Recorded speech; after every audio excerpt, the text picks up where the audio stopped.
It's the Daily Doug.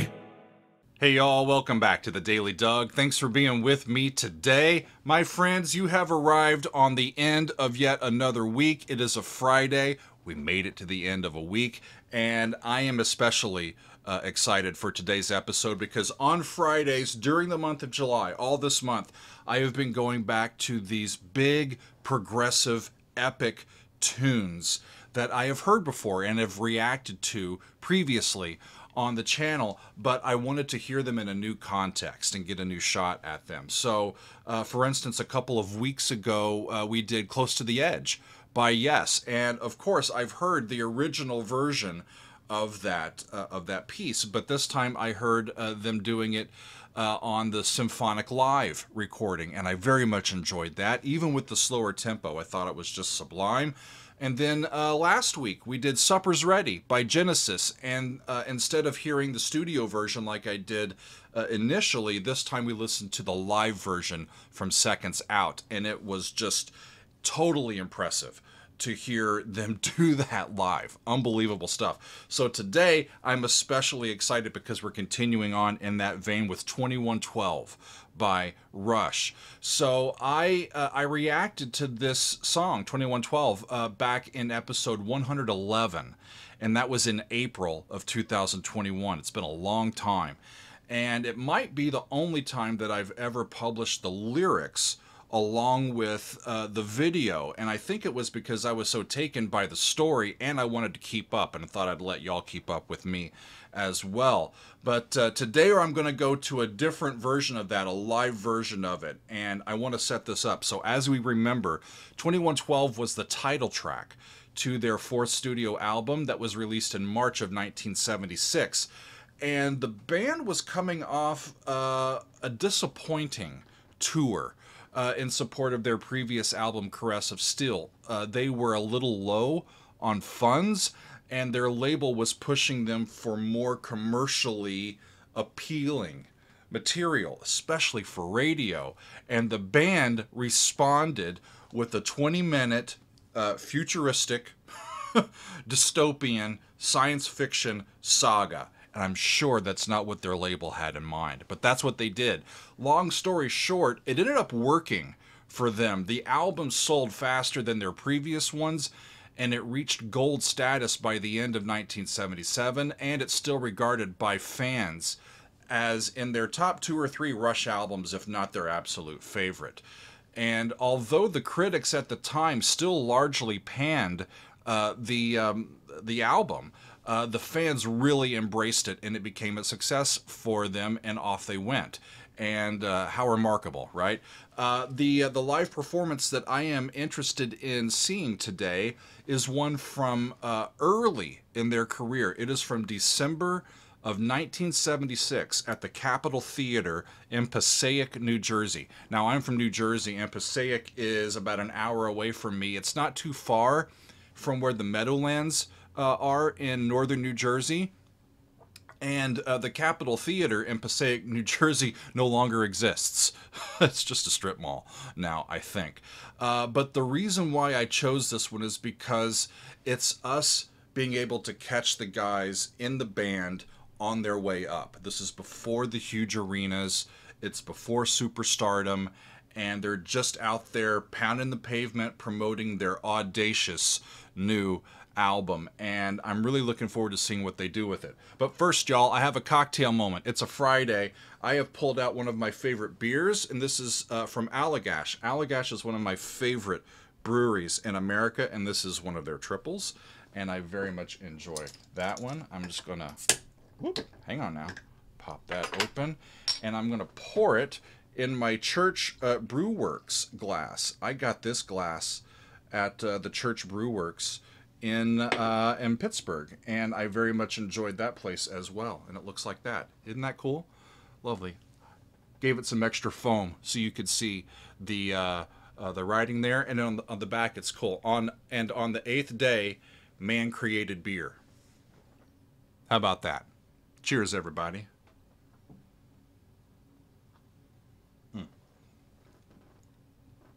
Okay, time to get to it, y'all. Let's take a look at 2112 from Rush. The original studio recording is 20 minutes. This one is a few minutes shorter, and I'm not sure which section they might leave out or if anything's truncated. I'll see if I can figure that out as I go. But here's Rush doing 2112 from 1976. Off we go.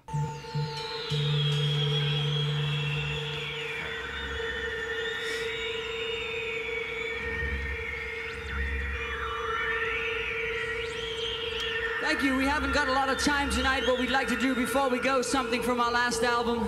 This is called 2112. Right. So they're doing it as the end of their set. This is how they're finishing out, I think.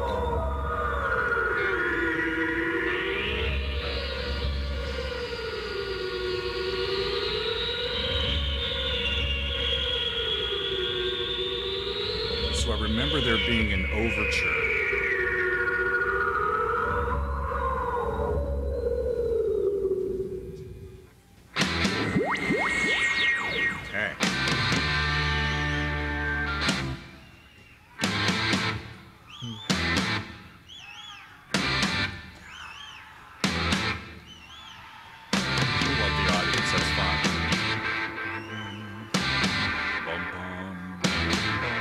That's an A.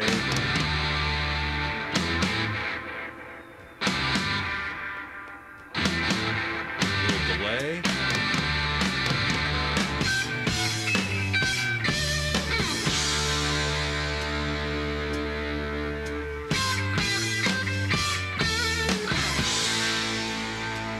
Right.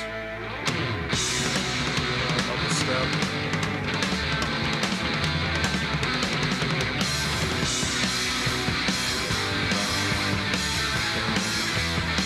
Okay, so they moved it to B minor.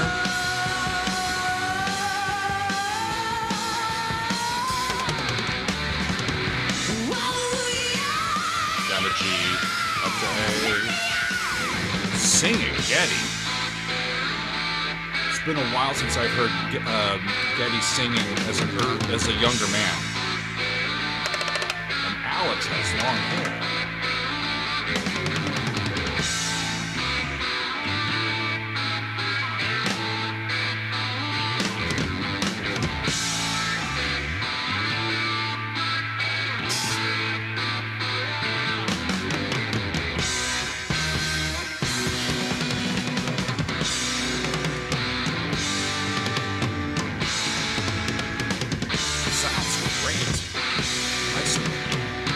Intense. I can't believe we have this footage either.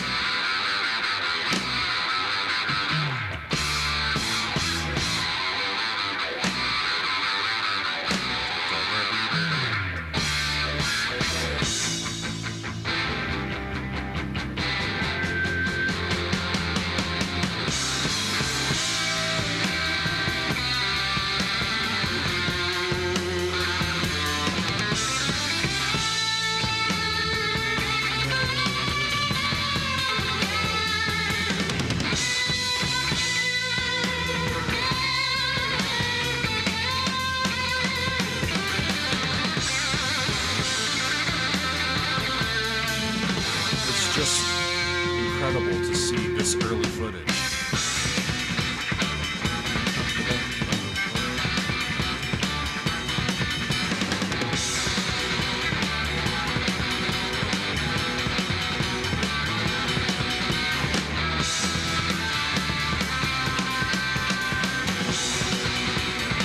I remember that the overture was a pretty substantial piece. It took a few minutes.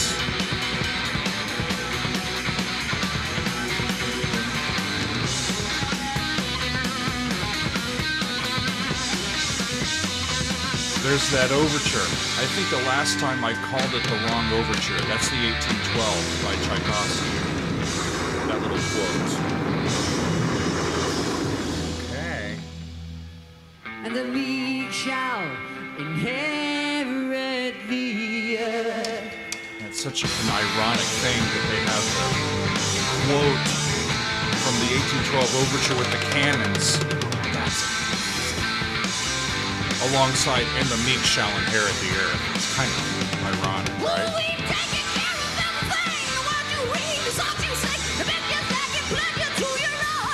Wow. It's one for all the ones we work together, common sense, never needs to wonder how or why. We are the priests, not the temples, not Syrinx. So we are the priests of the temples of Syrinx. These are the people in charge. We are the priests, not the temples, not Syrinx. That's B minor, down to G, flat 6, flat 7, to 1.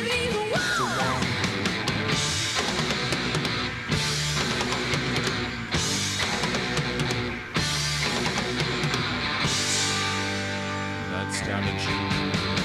Look around, this world we made equality. Our stock and trade, come and join the brotherhood of man. What a nice contented world. This voice is so unique. It's almost just singular. I've never heard anybody else sound like that.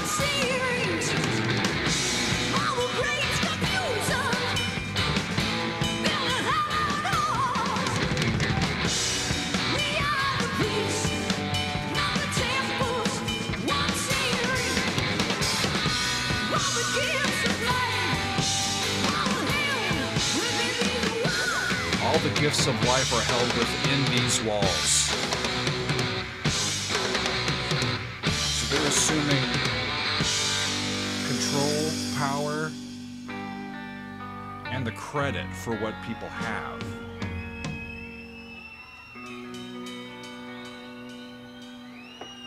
Okay.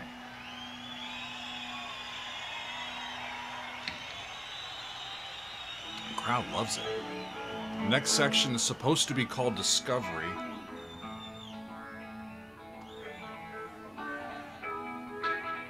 can't wait to share this new wonder.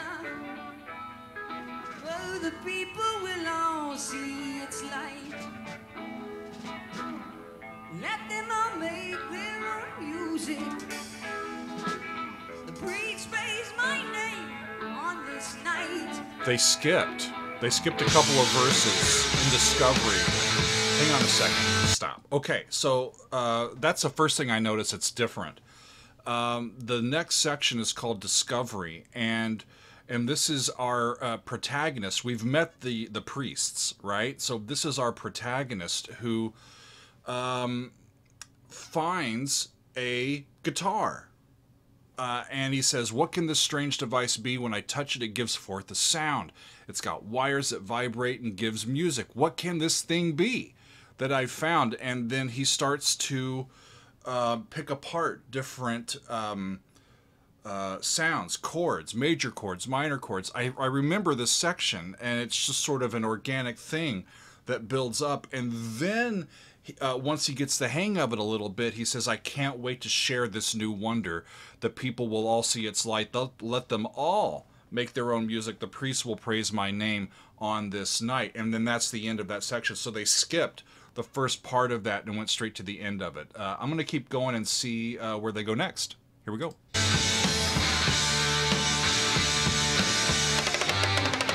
Those toms are out of this world.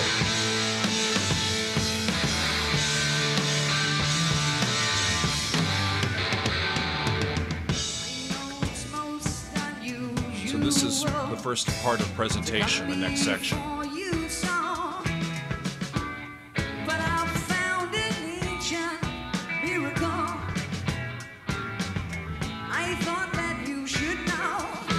So now he's presenting his finding to the priests.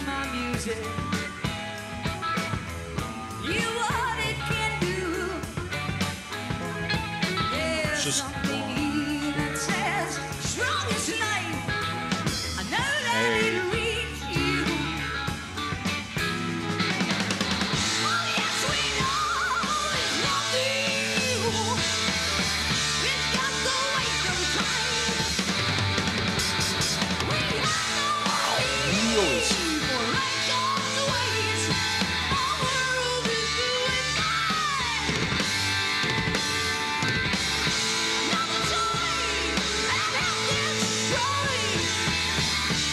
the toy that helped destroy the elder race of man. Forget about your silly whim, it does not fit the plan.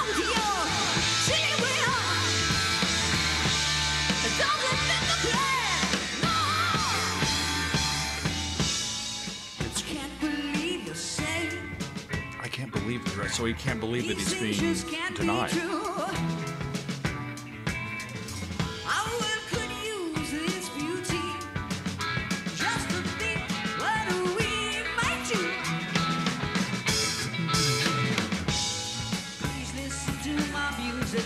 I mean, at their core, they're a rock band, right?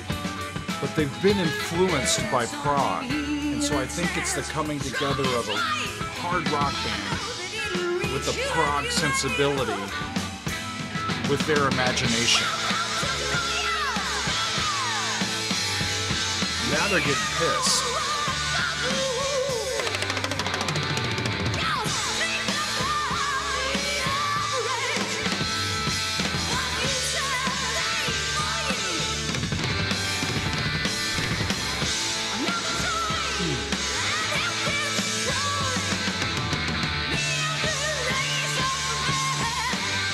Range is unbelievable. He's not struggling to get that high. It's just where his voice is.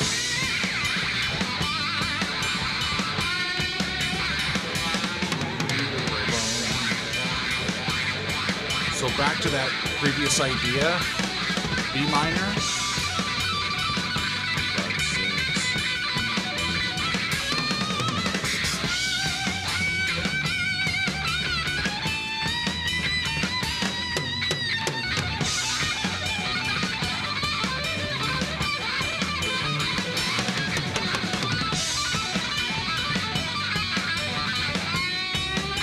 I love that we have this footage.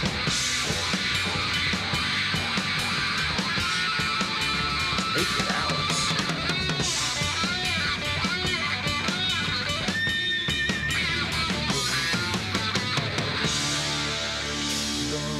They moved to D, I believe.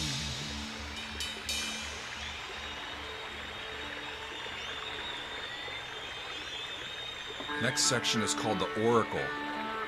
The Dream.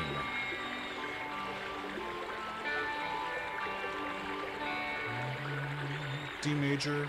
So they moved to relative major from where they had been.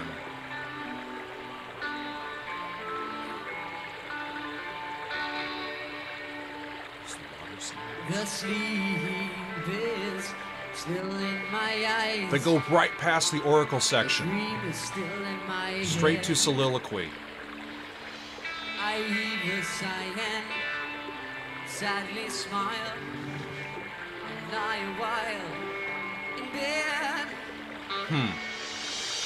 I wish that it might come to pass, not fade like all my dreams. Just think of what my life might be in a world like I have seen. Just think of what my life might have been in a world like I have seen. Think I can carry on. The free. This cold and empty life. Whoa, no, no, I don't think I can carry on this cold and empty life.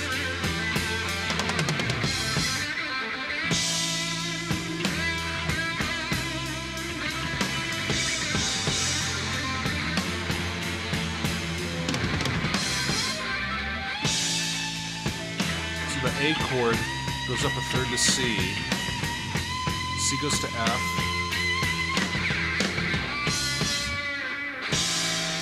And it's either the E or the G. I can't tell exactly where Getty was as they get back to the A.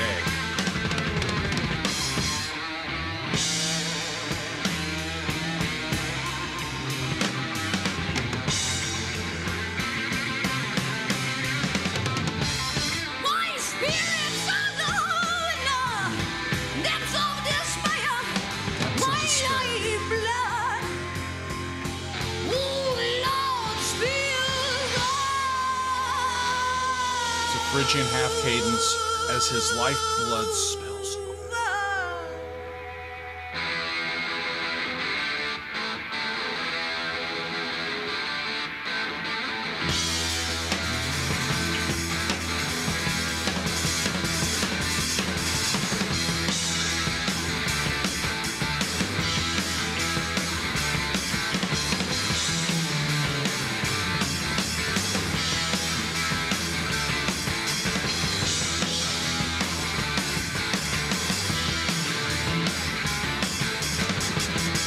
That's an E. Down the whole step like that.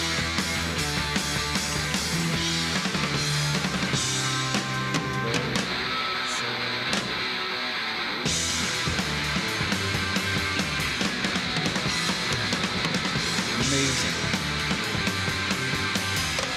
They're playing like this. Everything's there. Just in a small theater instead of in a big arena.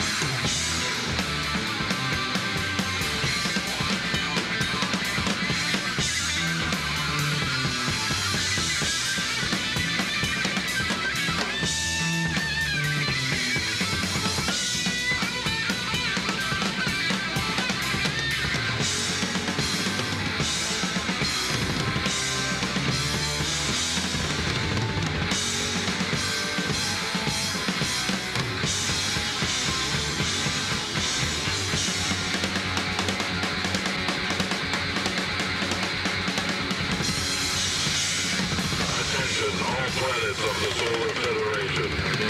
Attention, all planets of the Solar Federation. Attention, all planets of the Solar Federation. We have assumed control. We have assumed control. We have assumed control.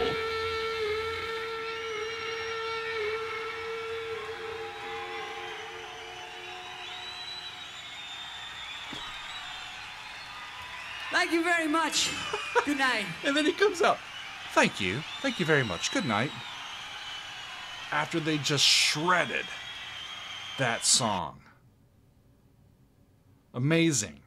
I can't believe we have that footage. Folks, the sound is incredible. And it's all black and white, but the footage is great. Right there from next to the stage. So, okay, what did they leave out? I'm scrolling back through here. They, as I remember, they did the overture, they did the Temples of Syrinx, and then Discovery, they only did the last verse of Discovery. And then we did all of Presentation, where he's presenting his findings to the priests, and the priests just are not having it. They say at the end of that, the last verse, "Don't annoy us any further. We have our work to do." Okay, so what they skipped over was section 5, Oracle, the Dream. And in that section, as I'm looking through it, I believe that an oracle is there to guide him through understanding what has just happened, and then maybe understanding the backstory. In this, it says, "They left our planets long ago, the elder race still to learn and grow. Their power grows with purpose strong to claim the home where they belong." And then we get into soliloquy, and soliloquy is where he is figuring out that his hope for the world isn't going to happen, and then we get the grand finale, and "Attention all planets of the Solar Federation, we have assumed control." An amazing piece. The conclusion of it is still a bit of an enigma to me. I was hoping that after hearing it another time, I might be, more familiar with the characters and of the themes and of the story, and I am, but I'm still not sure exactly what happens at the end. So we have this totalitarian society where the priests are there keeping everybody in line. We have our young protagonist who goes off and he locates and finds this guitar, this instrument, He learns to make music with it, and then he knows that the world needs to hear of his discovery. And even after being denied by the priests, he dreams of this world where music and creativity can flourish. The ideals and hopes of the individual can be heard. And I think that's where Neil was coming from with his connection with Ayn Rand's writing, the power of the individual more than anything else. But our protagonist here, knowing that he'll never see the type of world or the kind of world that he wants to live in, right? The reality that he wants to have. He kind of gives in to despair. And in the end, it appears that he has ended his life. And then we hear the announcement that we have assumed control. Did his sacrifice, though, what happened after his sacrifice? Did his sacrifice lead to a toppling of the empire? Is the announcement of the assuming of control at the end the beginning of the end for the empire? Or is it just kind of them locking things down in the face of their new vulnerability? I don't know. I think it's okay that we don't really know. I also, as I'm thinking about it more, especially with reading in about where the band was economically coming into this, even though this is a sci-fi tale, a fantastical sci-fi tale, the underpinnings of the story are directly in line, I think, with the band's experience, especially at the time. Remember, their future, the band's future, was at best iffy. They were not guaranteed more records. And, you know, this overarching idea of a person being rebuffed simply for playing their music and seeking to share it as widely as possible, I think was especially relevant to these guys at the time. And, you know, they were quite in risk of losing their record deal, and they took this risk. They recognized their shot, they took it, and they hit a home run. And the rest is history, right? And thank goodness that that things played out the way that it did, because otherwise I don't know how much of Rush's music we would have or what would have happened, right? But it's this real turning point, and that's what I love in going back and listening to these again. I have a familiarity a little bit with it, but I can also tie in a little bit more of what's going on in the lives of the musicians. What was their impetus for writing it? What was their impetus or their point of view for performing it? And wanting that to be the first side of their new album where everything was on the line. I can only imagine. The cojones, the courage that it took. And maybe it didn't take a ton of courage. Maybe it was like, you know what, if we're going to go out, let's play our music. Let's do it. And do it as best as we can. And that's what they did. Unbelievable stuff. I am so excited about going back to these big pieces. They're complicated. There's a lot behind them. And if I don't listen to them very often, I lose a lot of it. So it's nice, after more than 2 years, to come back to 2112 by Rush. This has been a fun Masterpiece Friday. I thank you for being with me, and we will see you next time on another edition of The Daily Doug. It's the Daily Doug. Welcome to the Daily Doug. The Daily